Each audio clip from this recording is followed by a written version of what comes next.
반갑습니다. 먼저 하나님의 말씀 마태복음 5장 9절의 말씀을 봉독하겠습니다. 화평하게 하는 자는 복이 있나니 그들이 하나님의 아들이라 일컬음을 받을 것이며. 오늘 저는 이 말씀을 가지고 화평하게 하는 자라는 주제로 말씀드리겠습니다. 오늘날 세상은 겉으로는 평화를 이야기하지만 실제로는 분열과 갈등이 가득합니다.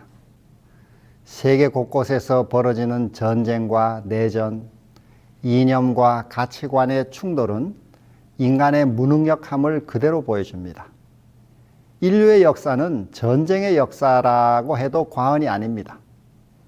미국의 역사학자 윌리엄 튜렌트는 인류의 역사가 기록된 지난 3000여 년 중에 단 260여 년만 전쟁이 없었다고 합니다. 또 제3의 물결이라는 책의 저자로 널리 알려진 세계적인 미래학자 엘빈 토플러는 1945년부터 1999년 동안 전쟁이 없었던 때는 단 3주뿐이었다고 말했습니다. 미국의 평론가 노만 커슨즈는 기원전 3600년부터 현재까지 약 4만 5천 번의 전쟁이 있었고 그 전쟁으로 희생된 인류는 약 35억 명이라고 했습니다. 이런 세상을 사는 우리에게 예수님께서 하신 오늘의 말씀은 더욱 절실한 의미로 다가옵니다. 화평하게 하는 자는 복이 있나니 그들이 하나님의 아들이라 일컬음을 받을 것이며. 본문의 화평이란 말은 헬라어로 에이레네입니다.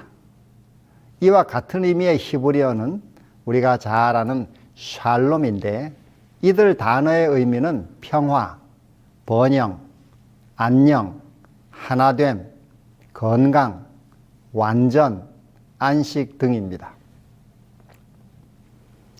성경에서 이 샬롬이라고 하는 말은 세 가지 관계, 즉 하나님과의 관계, 또 이웃과의 관계, 그리고 나 자신과의 관계가 건강한 상태를 말합니다. 첫째로 우리가 이 평화를 누리기 위해서는 하나님과의 관계를 바로 해야 합니다. 바울은 이렇게 말합니다. 그러므로 우리가 믿음으로 의롭다 하심을 받았으니 우리 주 예수 그리스도로 말미암아 하나님과 화평을 누리자. 로마서 5장 1절. 화평은 하나님과의 관계에서 출발합니다. 아담과 하와가 죄를 범한 이후 인간은 하나님 앞에서 두려워 숨고 도망치는 존재가 되었습니다. 이것이 모든 불안과 갈등의 뿌리입니다. 하지만 예수님은 십자가를 통해 그 죄를 사하시고 우리를 하나님과 화목하게 하셨습니다. 하나님과의 평화는 그리스도를 믿는 믿음으로 얻는 선물입니다.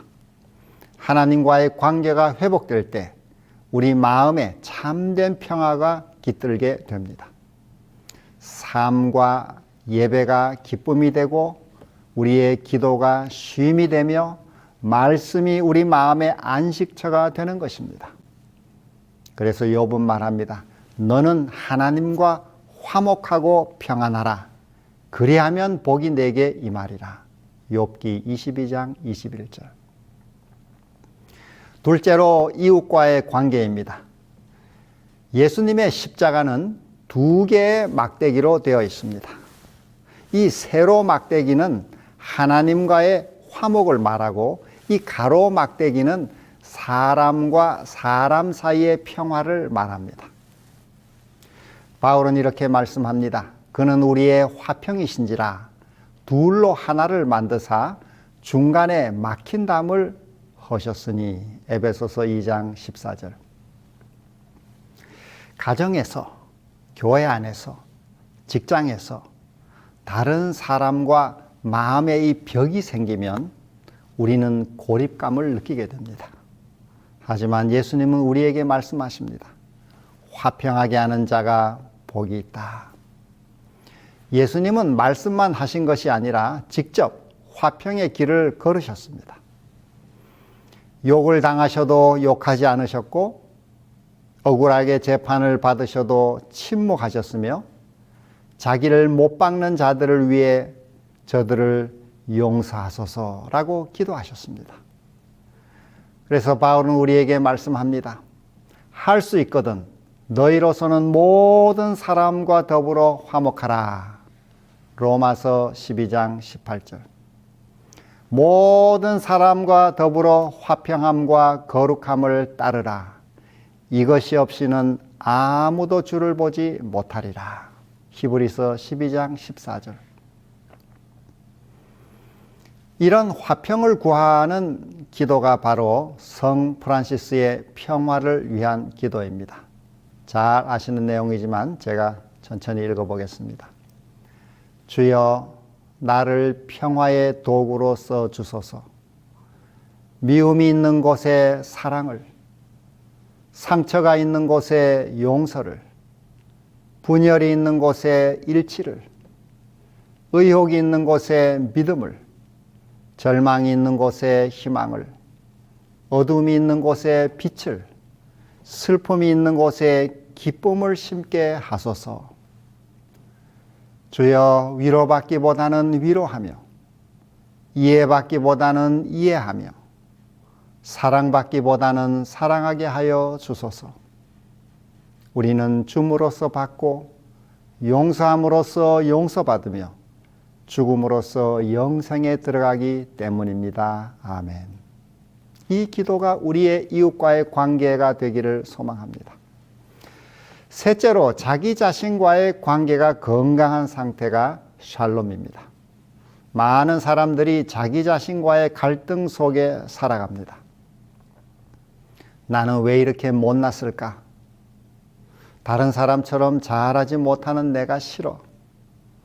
과거의 실수만 생각하면 가슴이 답답해. 이렇게 우리는 외부와의 싸움이 아니라 자기 자신과의 전쟁으로 매일 지칩니다. 그런 우리에게 주님은 이렇게 말씀하십니다. 수고하고 무거운 짐진 자들아 다 내게로 오라. 내가 너희를 쉬게 하리라. 마태복음 11장 28절. 예수님 안에서 우리는 존재 자체로 사랑받는 하나님의 자녀가 됩니다. 하나님께서는 나의 부족함, 과거의 실패, 상처를 끌어안고서 말씀하십니다. 너는 내 아들이야, 내 딸이야. 그러므로 힘을 내. 이처럼 자기 자신과 화해하는 것이 샬롬입니다. 우리는 자신을 정죄하는 대신 하나님의 눈으로 나를 바라보며 화평을 누려야 합니다. 이 지도력에는 동서남북 네 방향이 있다고 합니다. 북쪽은 윗사람과의 관계이고 이 남쪽은 아래사람과의 관계입니다. 그리고 이 동쪽과 서쪽은 우리 동료들과의 관계입니다. 그런데 이 모든 것보다 더 중요한 방향이 있는데 바로 중심, 자기 자신과의 관계입니다. 이 자기 자신과의 관계가 건강해야 평안할 수 있고 좋은 지도자가 될 수 있다고 합니다. 주님은 자신과 화평의 복을 누리도록 복을 주셨습니다. 이것을 너희에게 이르는 것은 너희로 내 안에서 평안을 누리게 하려 함이라. 세상에서는 너희가 환난을 당하나 담대하라. 내가 세상을 이기었노라. 요한복음 16장 33절. 나 자신이 주님 안에 화평을 누리면 주변을 화평의 분위기로 바꿀 수 있게 됩니다. 이런 이야기가 있습니다. 자신이 주님과 화평을 얻은 후 이 직장 분위기를 바꿨던 그런 사람의 이야기인데 이 사람은 마지못해 교회를 다니는 사람이었습니다. 그의 직장은 반목과 갈등이 심했습니다. 그래서 그는 직장에 나갈 의욕이 점점 없어졌습니다. 그래서 직장을 포기하려던 어느 날 갑자기 이 교회에서 들었던 평강의 왕 주님이 나와 함께 하신다라는 말씀이 떠올랐습니다. 정말 주님이 살아계시고 나와 함께 하실까? 라는 의문이 생겼지만 그는 이렇게 결심을 했습니다. 정말 주님이 살아계셔서 나와 함께 하신다고 생각하고 딱 하루만 나가보고 사표를 내자.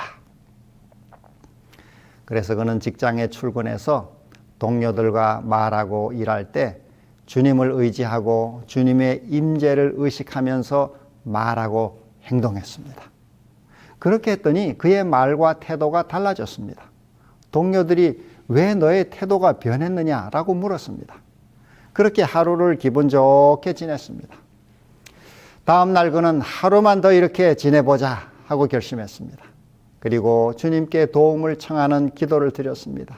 주님, 어제 정말 감사했습니다. 오늘도 저를 도와주십시오. 제가 어떻게 말하고 행동하면 좋을지 알려주십시오. 그렇게 주님을 의지하고 주님의 임재를 의식하면서 하루를 지냈더니 어제보다 더 나아졌습니다. 이제 셋째 날 그는 하루 더 그렇게 살아보고 결정하기로 했습니다. 그런데 그날 놀라운 일이 일어났습니다. 그가 직장에서 주님, 저를 도와주신 것을 감사합니다 라고 고백하는데 갑자기 울컥하고 마음이 뜨거워졌습니다. 그리고 눈에서 눈물이 쏟아졌습니다. 그는 교회를 다닌 지 처음으로 주님의 임재를 체험하게 되었습니다. 그의 입에서 찬송이 터져 나왔습니다. 그는 그 후 직장을 포기하지 않고 계속 그렇게 살았습니다.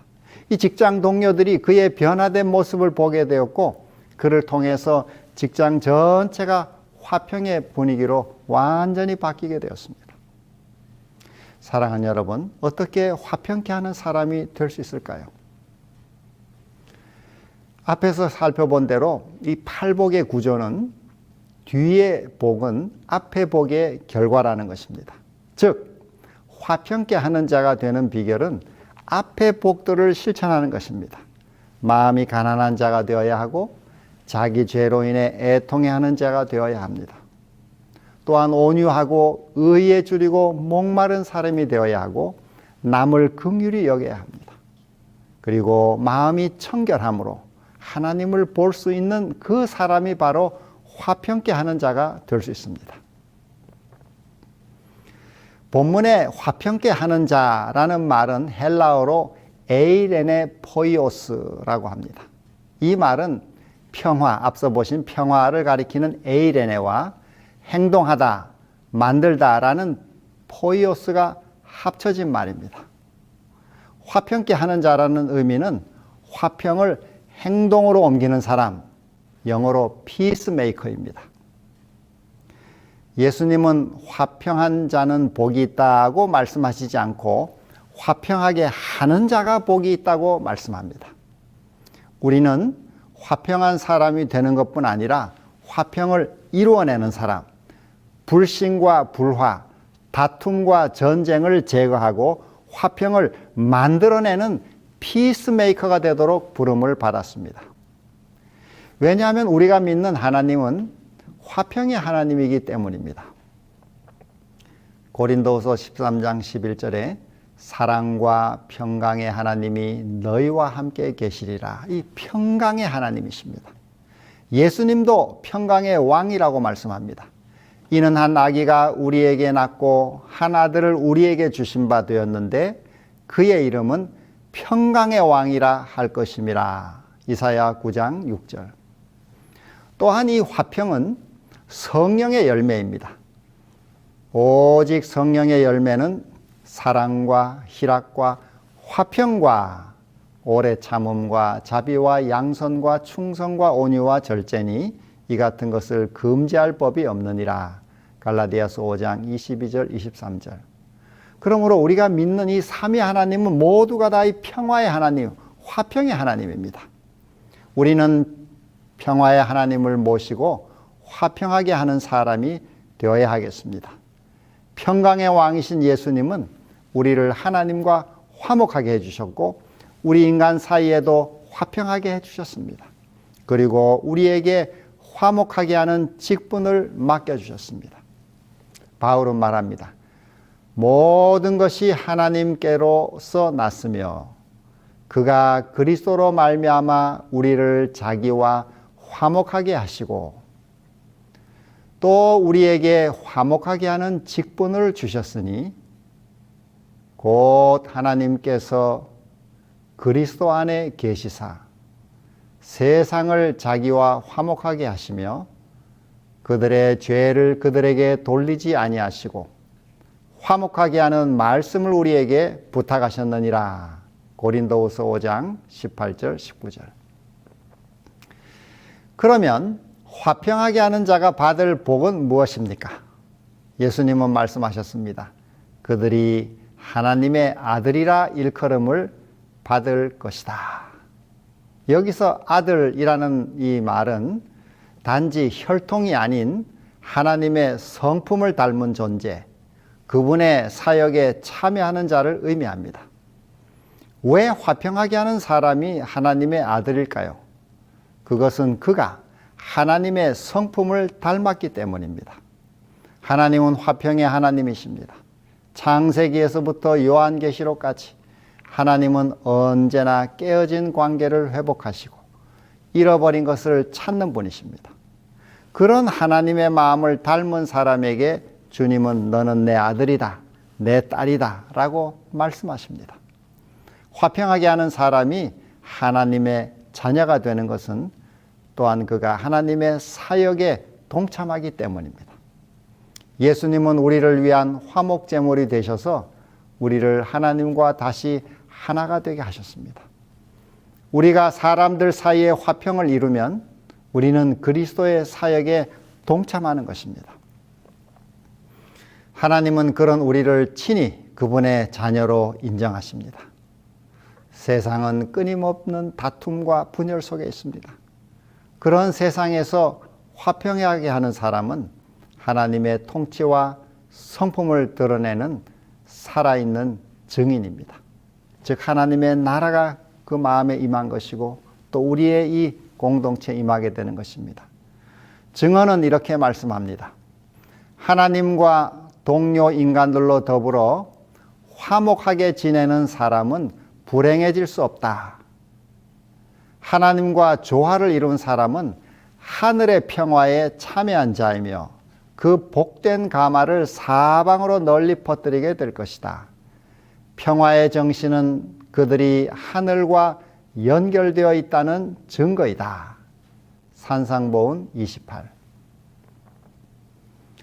사랑하는 여러분, 예수님은 우리가 불화한 공동체, 불화한 인간관계를 화평하게 만드는 사람, 즉 피스메이커가 되라고 말씀하십니다. 우리는 샬롬 대사입니다.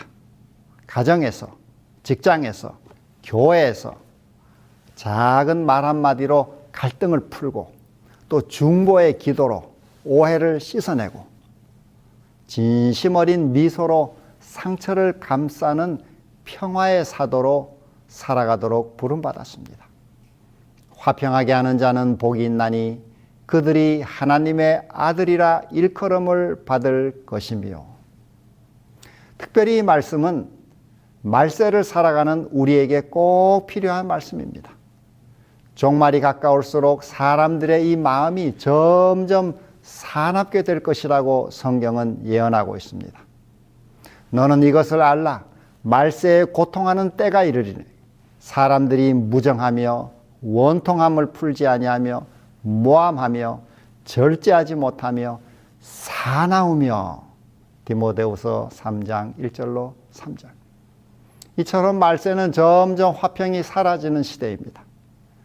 심지어 사람의 원수가 자기 집안 식구일 것이라고 하신 주님의 말씀처럼 가족 간에도 불화가 보편화되고 있습니다. 부부 간에, 부모와 자식 간에 화목한 분위기가 점점 사라져가고 있는 세상입니다. 또 교회에서 신앙생활을 하는 교인들 간에도 갈등하고 다투는 경우가 생겨나고 있습니다. 국가 사이에 적대감이 증폭되고 그로 인해 전쟁이 잦아지고 있습니다. 이처럼 화평이 사라지고 있는 지금이야말로 우리 그리스도인들이 화평하게 하는 자로서 역할을 감당해야 할 때입니다. 빛이 어두운 밤에 그 존재를 드러내듯이 세상이 불화와 분쟁으로 신음하는 이때야말로 우리는 화평하게 하는 자로서 사명을 감당해야 하겠습니다.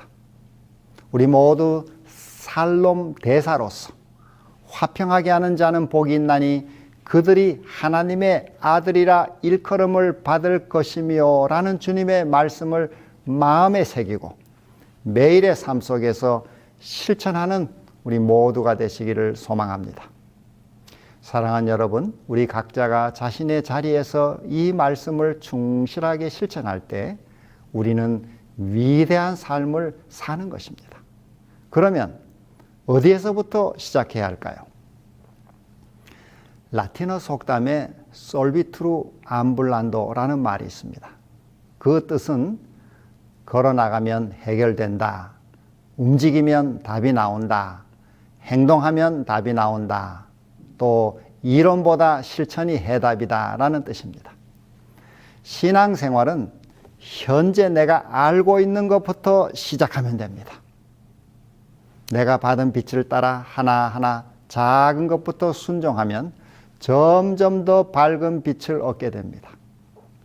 그래서 어디서나 화평하게 하는 사람이 되어서 하나님과 이웃과 자기 자신과 건강한 관계의 복을 누리는 우리 하나님의 자녀가 되시기를 주님의 이름으로 축원하며 말씀을 마칩니다. 다 같이 기도하겠습니다. 하늘에 계신 우리 아버지, 그리스도 안에서 우리에게 화목하게 하는 직책을 주시고 우리를 하나님의 자녀가 되게 해주셔서 감사합니다. 주님을 의지하고 이웃을 내 몸과 같이 사랑하고 화평하게 하는 직분을 잘 감당할 수 있게 도와주옵소서. 오늘도 우리 가운데 몸이 아픈 분들, 또 마음이 상한 분들에게 하늘의 치유와 위로의 은총을 부어주옵소서. 우리의 가정과 교회를 복주시고 우리나라를 지켜주옵소서. 이번에 새로 선출된 나라의 위정자들에게 복을 주시어 하늘을 두려워하며 백성을 사랑하는 마음으로 이 나라를 잘 치리하게 하여 주옵소서. 한국재림교회에 약속하신 늦은비 선교의 부흥을 허락하여 주옵소서. 우리 각자가 그 일에 헌신하도록 은혜를 부어 주시옵소서.